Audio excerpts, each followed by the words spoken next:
¿Es la primera vez? ¿De veras? Pero por supuesto que ha oído usted hablar de ellos. Sí, de eso estoy seguro.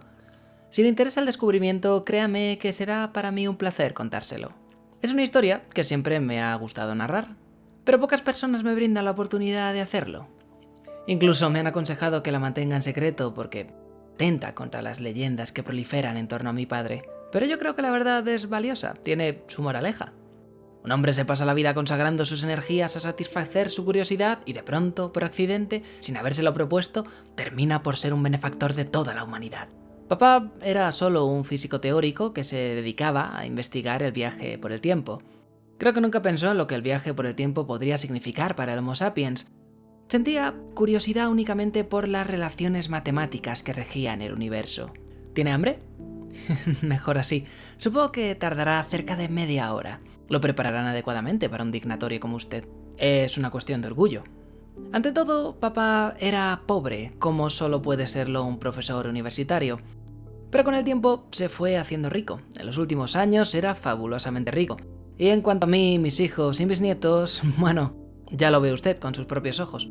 También le han dedicado estatuas. La más antigua está en la ladera donde se realiza el descubrimiento. Puede verla por la ventana, ¿verdad? ¿No distingue la inscripción? Claro, el ángulo es desfavorable. En fin, no importa. Cuando papá se puso a investigar el viaje por el tiempo, la mayoría de los físicos estaban desilusionados, a pesar del entusiasmo que provocan inicialmente los cronoembudos. La verdad es que no hay mucho que ver. Los cronoembudos son totalmente irracionales e incontrolables.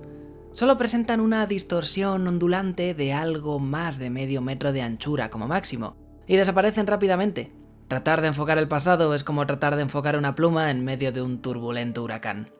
Intentaron sujetar el pasado con garfios, pero resultó igual de imprevisible. A veces funcionaba unos segundos con un hombre aferrado con fuerza al garfio, aunque lo habitual era que el martinete no resistiese. No se obtuvo nada del pasado hasta que... bueno, ya llegaré a eso. Al cabo de 50 años de no progresar en absoluto, los científicos perdieron todo interés. La técnica operativa parecía un callejón sin salida. Al recordar la situación no puedo echarles la culpa. Algunos incluso intentaron demostrar que los embudos no revelaban el pasado, pero se divisaron muchos animales vivos a través de los embudos. Y se trataba de animales que ya estaban extintos. De cualquier modo, cuando los viajes por el tiempo estaban casi olvidados, apareció papá. Convenció al gobierno para que le suministrase fondos para instalar un cronoembudo propio y abordó el asunto desde otro ángulo. Yo le ayudaba en aquella época. Acababa de salir de la universidad y era doctor en física.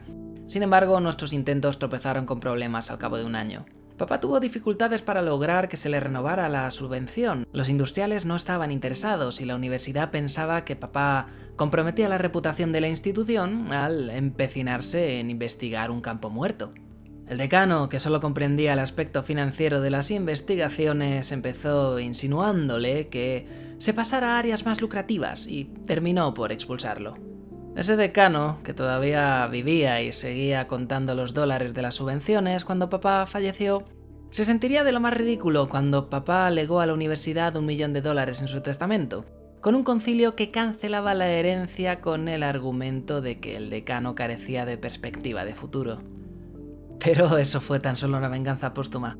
Pues años antes... No deseo entrometerme, pero le aconsejo que no coma más panecillos. Bastará con que tome la sopa despacio, para evitar un apetito demasiado voraz. De cualquier modo, nos las apañamos. Papá conservó el equipo que había comprado con el dinero de la subvención, lo sacó de la universidad y lo instaló aquí. Esos primeros años sin recursos fueron agobiantes y yo insistía en que abandonara. Él no cejaba. Era tozudo y siempre se las ingeniaba para encontrar $1000 cuando los necesitaba. La vida continuaba, pero él no permitía que nada obstruyese su investigación. Mamá falleció, papá guardó luto y volvió a su tarea. Yo me casé, tuve un hijo y luego una hija. No siempre podía acompañarlo, pero él continuaba sin mí. Se rompió una pierna y siguió trabajando con la escayola puesta durante meses. Así que le atribuyo todo el mérito. Yo ayudaba, por supuesto. Hacía funciones de asesoría y me encargaba de negociar con Washington, pero él era el alma del proyecto. A pesar de eso, no llegábamos a ninguna parte. Hubiera dado lo mismo tirar por uno de esos cronoembudos todo el dinero que lográbamos juntar, lo cual no quiere decir que hubiese podido atravesarlo. A fin de cuentas, nunca conseguimos meter un garfio en un embudo. Solo nos acercamos en una ocasión. El garfio había entrado unos 5 centímetros cuando el foco se alteró y lo arrancó limpiamente. Ahora en alguna parte del Mesozoico hay una varilla de acero construida por el hombre oxidándose en la orilla de un río. Hasta que un día, el día crucial, el foco se mantuvo durante 10 largos minutos. Algo para lo cual había menos de una probabilidad entre 1.000.000.000. Cielos, con qué frenes instalamos las cámaras. Veíamos criaturas que se desplazaban ágilmente a lo largo de todo el embudo. Luego, para colmo de bienes, el cronoembudo se volvió permeable y hubiéramos jurado que solo el aire se interponía entre el pasado y nosotros. La baja permeabilidad debía de estar relacionada con la duración del foco, pero nunca pudimos demostrar que así fuera. Por supuesto, no teníamos ningún garfio a mano, pero la baja permeabilidad permitió que algo se desplazara del entonces al ahora. Obnubilado, actuado por mero instinto, extendí el brazo y agarré aquello. En ese momento perdimos el foco, pero ya no sentíamos amargura ni desesperación. Ambos observábamos sorprendidos lo que yo tenía en la mano. Era un puñado de barro duro y seco, completamente liso por donde había tocado los bordes del cronoembudo. Y entre el barro había 14 huevos del tamaño de huevos de pato. ¿Huevos de dinosaurio?, le pregunté. ¿Crees que es eso? Quizá. No podemos saberlo con certeza. A menos que los incubemos, exclamé de pronto con un entusiasmo incontenible. Los dejé en el suelo como si fueran de platino. Estaban calientes por el calor de aquel sol primitivo. Papá, si los incubamos, tendremos criaturas que llevan extinguidas 100 millones de años. Será la primera vez que alguien trae algo del pasado. Si lo hacemos público, yo pensaba en las subvenciones, en la publicidad, en todo lo que aquello significaría para papá. Ya casi veía el rostro consternado del decano, pero papá veía el asunto de otra manera. Ni una palabra, hijo. Si esto se difunde, tendremos 20 equipos de investigación estudiando los cronoembudos, con lo que me impediría progresar. Una vez que haya resuelto el problema de los embudos, podrás hacer público todo lo que quieras. Hasta entonces guardaremos silencio. Hijo, no pongas esa cara. Tendré la respuesta dentro de un año, estoy seguro. Yo no estaba tan seguro, pero tenía la convicción de que esos huevos nos brindarían todas las pruebas que necesitábamos. Puse un gran horno a temperatura de la sangre e hice circular aire y humedad. Conecté una alarma para que sonara en cuanto hubiese movimiento dentro de los huevos. Se abrieron a las 3 de la madrugada 19 días después y allí estaban, 14 diminutos canguros con escamas verdosas, patas traseras con zarpas, muslos rechonchos y colas delgadas como látigos. Al principio pensé que se trataba de tiranosaurios, pero eran demasiado pequeños. Pasaron meses y comprendí que no alcanzarían mayor tamaño que el de un perro mediano. Papá parecía defraudado, pero yo perseveré con la esperanza de que me permitiera utilizarlos con fines publicitarios. Uno murió antes de la madurez y otro pereció en una riña, pero los otros 12 sobrevivieron, 5 machos y 7 hembras. Los alimentaba con zanahorias picadas, huevos hervidos y leche, y les tomé bastante afecto. Eran tontorrones, pero tiernos y realmente hermosos. Sus escamas... Bueno, es una bobada describirlos, las fotos publicitarias han circulado más que suficiente. Aunque, pensándolo bien, no sé si en Marte... allí también. Pues me alegro. Pero pasó mucho tiempo antes de que esas fotos pudieran impresionar al público, por no mencionar la visión discreta de aquellas criaturas. Papá se mantuvo intransigente. Pasaron 3 años, no tuvimos suerte con los cronoembudos, nuestro único hallazgo no se repitió, pero papá no se daba por vencido. 5 de las hembras pusieron huevos y pronto tuve más de 50 criaturas en mis manos. ¿Qué hacemos con ellas?, pregunté. Matarlas, contestó papá. Yo no podía hacer tal cosa, por supuesto. Henry, ¿está todo listo? Estupendo. Cuando sucedió, ya habíamos agotado nuestros recursos, estábamos sin blanca. Yo lo había intentado por todas partes sin conseguir nada más que rechazos. Casi me alegraba porque pensaba que así papá tendría que ceder. Pero él, firme ante la adversidad, preparó fríamente otro experimento. Le juro que si no hubiera ocurrido el accidente, jamás habríamos encontrado la verdad. La humanidad se habría quedado privada de una de sus mayores bendiciones. A veces ocurren cosas así. Perkin detecta un tinte rojo en la suciedad y descubre las tinturas de anilina. Remsen se lleva un dedo contaminado a los labios y descubre la sacarina. Goodyear deja caer una mixtura en la estufa y descubre el secreto de la vulcanización. En nuestro caso fue un dinosaurio joven que entró en el laboratorio.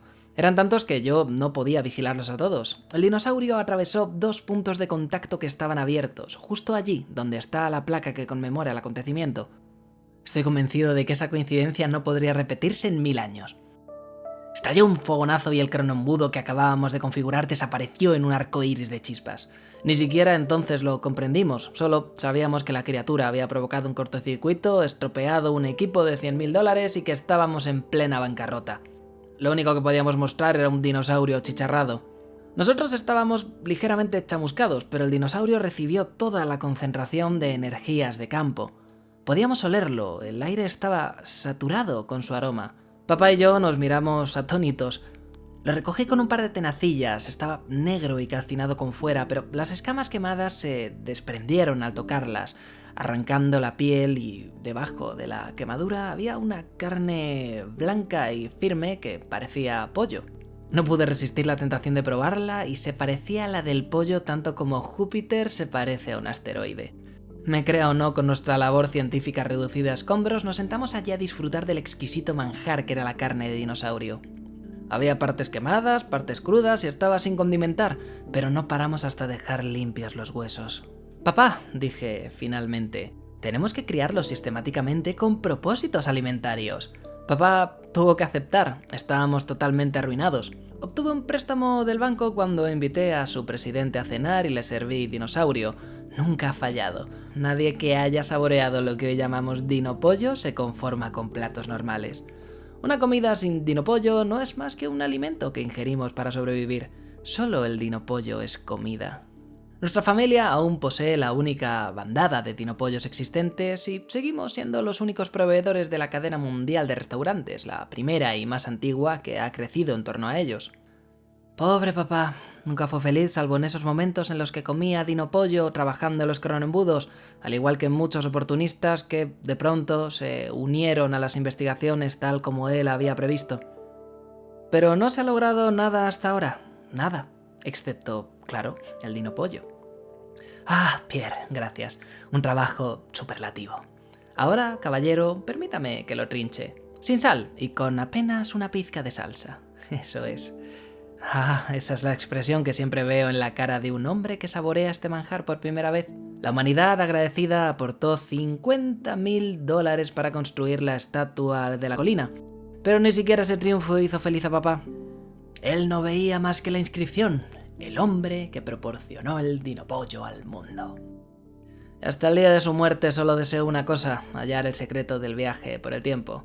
Y aunque fue un gran benefactor de la humanidad, temo que murió sin satisfacer su curiosidad.